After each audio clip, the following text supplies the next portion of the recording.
Well, everyone, it's Shane Kanto, your Wasteland reviewer, and I'm here to review Back to the Drive-In, and this is a new documentary from April Wright, who previously did films about drive-ins and old movie palaces and that bygone era of cinema. And this is an interesting documentary that takes a look at the revival of drive-ins during the pandemic and then the slow, unfortunate decline once life started going back a little bit more towards normal. And in general, it's a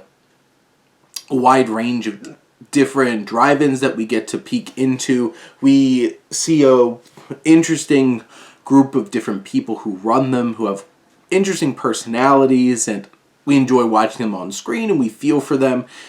The film builds up that a bit of somberness. The music definitely is maybe a little on the nose and manipulative, but it gets us to the point where we're feeling for these people who are struggling to make ends meet and to keep these drive-ins floating. And the challenges, we get to see the same challenges experienced from a whole bunch of different drive-in owners, and it just reinforces the fact that this is a segment of the film industry that does have its merits but also has its struggles in modern day. And it was an exciting prospect to see them come back a bit during the pandemic, even though obviously it was not the greatest circumstances. But from a directing standpoint, there's a lot of repetitive shots here. There's also some very hard and awkward edits, and it's the kind of thing where it's just the film in general gets a little repetitive for hour and 45 minutes of kind of portraying the same thing over and over again, and then just from a visual standpoint, seeing the same shots recycled, seeing these hard edits that awkwardly pull it all together. It's definitely lower budgeted, and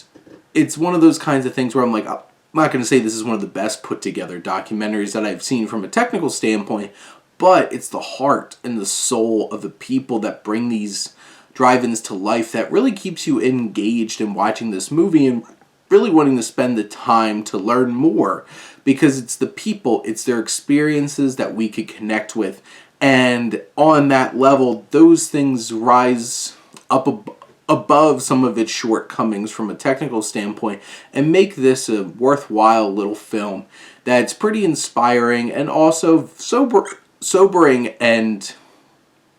meaningful, and something that we can connect with and empathize with. And this is a real fine little film, and especially if you're into film in general, I think this is a cool experience getting to see this film and seeing these drive-ins in action. But those are my thoughts on Back to the Drive-In. Let me know what you think, and let's talk some movies. But thank you as always for tuning in and supporting your Wasteland reviewer.